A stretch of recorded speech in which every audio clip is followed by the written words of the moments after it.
নাচ পাখালি আর হলো ই করতে হবে না, কি বলে শুইতে হবে না কারুরই। ঠান্ডায় কুকুর কুকুর করে বসে আছে, ওই যে দেখো দেখো ওই যে দেখো ওই যে ওই যে ওই যে ওই যে ওই যে সবাই তো বিয়ে বাড়ি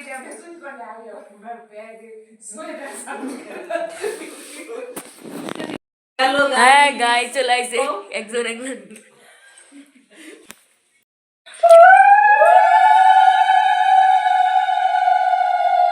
আজকে আর ইন্ট্রো দিতে ইচ্ছে করলো না ব্লগে, তো যাই হোক ব্লগটা 5 থেকে 6 বার এডিট করতে এসে এডিট করতে পারিনি, খুব কষ্ট হচ্ছিল ব্লগটা এডিট করার সময়।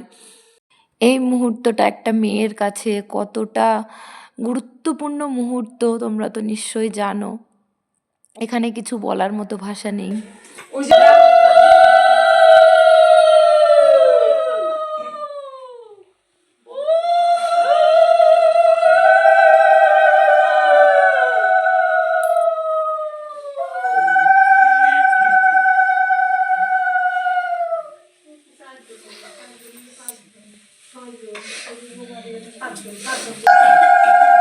ওরা আগেই দিয়েছিল আশীর্বাদ, তো এটা মামি হয়, মাঝখানে আমাকে ঢুকিয়ে দিয়েছিল। তো যাই হোক আমার আশীর্বাদ করা, আমার গায়ে হলুদ ছোঁয়ানো হয়ে গেছে অলরেডি। আমাদের এটা নিয়ম ভোরের দিকে করতে হয়, 3টে 4টের মধ্যে এই নিয়মটা কমপ্লিট করে ফেলতে হয়। তো ওই জন্য সবাই দেখছো এভাবেই এসেছে, সকালের দিকে হয়নি, এটা ভোরের 3টার দিকে হয়েছে আমাদের এটা হলুদ ছোঁয়ানোটা।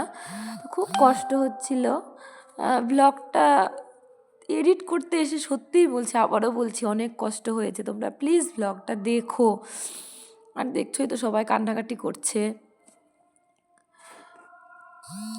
কি বলবো ব্লগটা এডিট করতে এসে সেটুকুও বুঝতে পারছি না।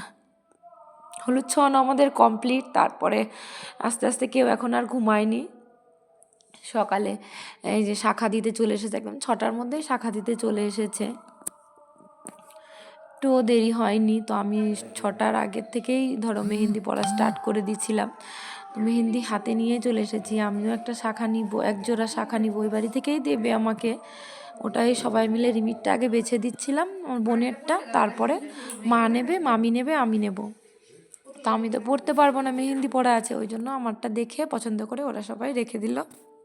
আর এখানে দেখো শাখা পড়ালো, মানে ইমোশনাল এখন থেকেই হয়ে গেছি আর কি।